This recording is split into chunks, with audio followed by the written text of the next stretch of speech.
Hello YouTube, this is Prime Productions. I'm a new YouTube channel, so please bear with me as I figure things out.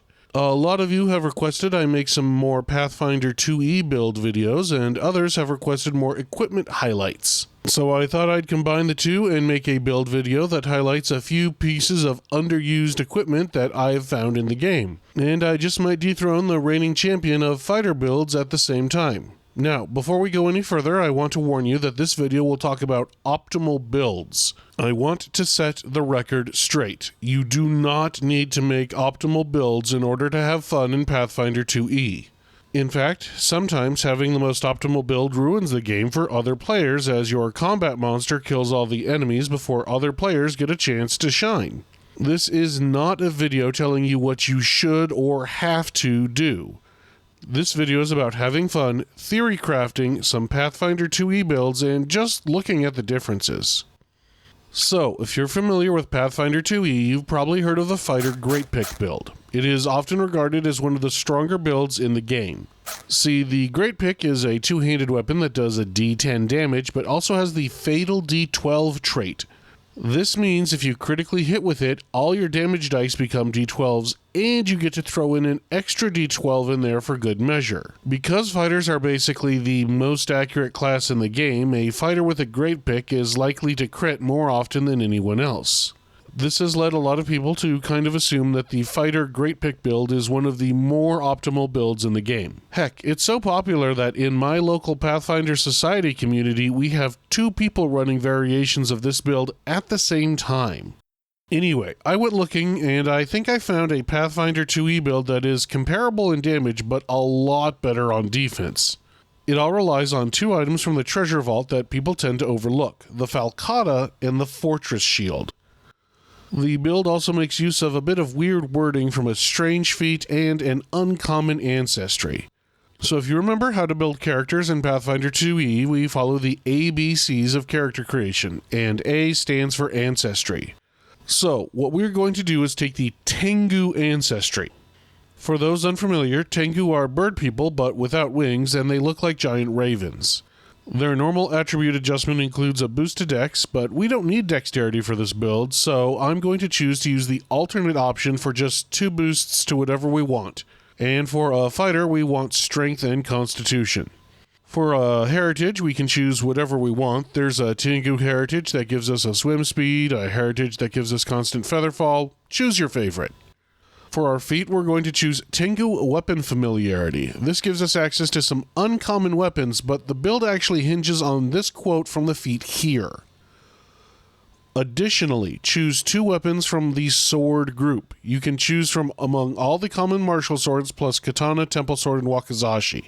For the purpose of determining your proficiency, that weapon is a simple weapon. And if the weapon isn't common, you gain access to it. If you are trained in all martial weapons, you add common advanced swords to the swords you can choose from. Now, fighters start off expert in simple and martial weapons and trained in advanced ones. But if we choose Falcata as one of our swords from Tengu Weapon Familiarity, it becomes a simple weapon in our hands, which means we become expert with it. This is a big thing because the Falcata is the only weapon in the game that is a one-handed fatal d12 weapon. Now, true, its base damage is d8 versus the d10 of a heavy pick, but the difference here is, on average, about 1 point of damage less per damage die. More importantly, now that we have a hand free, this leaves us free to pick up the Fortress Shield. The Fortress Shield is the only shield in Pathfinder that you can raise for a +3 bonus to AC instead of a +2. The downside is that it weighs a ton, 5 bulk in fact, which is more than a suit of full plate mail, and that if your strength isn't at least +2, it takes 2 actions to raise. It also reduces our speed by 10 feet in addition to the 5-foot penalty for plate mail, but we're going to take care of that. Alright, so with the ABCs, moving on, B is for background. Here I suggest taking the Laborer background. That nets us the Hefty Hauler feat. This increases our carrying capacity, which is helpful for lugging around that massive shield and the plate mail we will be wearing. Also, it gives us a few more things. I'll fill them in on screen here. C is for class, and like I said, we are doing Fighter. Fighters get a boost to either strength or dex. We are going to say strength, obviously. Another big thing we need to remember to do when we're choosing skills is to remember to grab both stealth and survival, even though we're not going to be very good at them. I'll show you why here in a bit. Your other skills and feats you can grab as you see fit, though for a class feat I suggest sudden charge, as that'll help you overcome your speed penalty for getting into combat quickly. I'll also fill in the fighter things you get here. As for our final 4 attributes, I suggest bringing our strength up to +4, our con to +3, and then a boost to each of wisdom and intelligence. Now remember, starting off at level 1, you won't have access to plate mail, which is a level 2 item. I also suggest maybe using a standard shield so as not to slow yourself down too much. At level 2, I suggest we grab the Scout archetype instead of a class feat. This archetype requires training in survival and stealth, which is why we picked up those skills earlier. The archetype itself gives us and our allies a bonus to initiative, which is nice, but that's not the reason we're grabbing it. You'll see at level 6.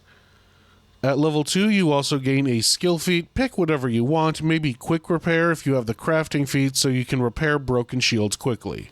At level 3, you gain a general feat, and I suggest you pick up Fleet, which offsets the speed penalty due to heavy armor, and you should have plate mail by this point. You can also increase a skill, maybe crafting or athletics. You also get the bravery class feature, which is awesome right now, but it's not particularly germane to the build.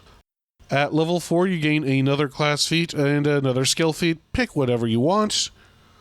Now, level 5 is a big deal. Not only do you get increases to your ability scores, I suggest keeping up with what you've got going, but now you also get to choose a weapon group and increase simple and martial weapons in that group to master. Now remember, for us, the falcata counts as a simple weapon, and that means we become master in the falcata if we choose swords, because falcata is a sword. Level 6 is where I'm going to stop this video because it's here where we grab the Scout archetype feat, Scout's Speed. This feat gives us a +10 status bonus to speed, and it finally counteracts the 10-foot speed penalty for the Fortress Shield.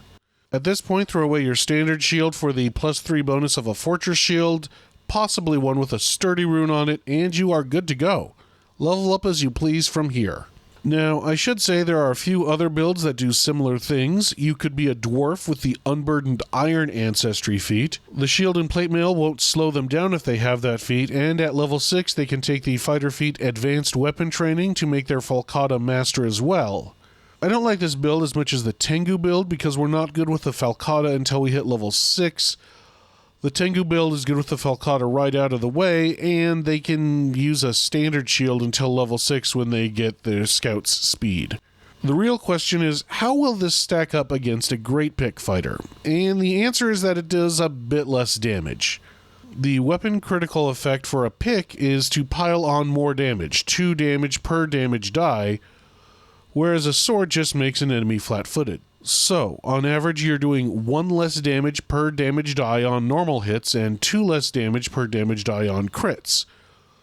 On the other hand, a +3 to AC is really big in this game, and the ability to shield block to reduce damage is really nice, and it can see you through some fights that you may not have survived without a shield. So, does this build dethrone the Great Pick fighter? No, not in terms of pure damage output, but in terms of survivability, it definitely does, and it does so with doing comparable, if slightly less damage. Something to think about the next time you want to build a combat monster in Pathfinder 2nd Edition. Hey, I now have a X account and an Instagram account. Check them out, links in the descriptions below. If you like this channel and want to see it grow, please like, subscribe, and comment. That tells YouTube and me that you would like to see more of this kind of content. Until then, thanks, good luck, and happy gaming.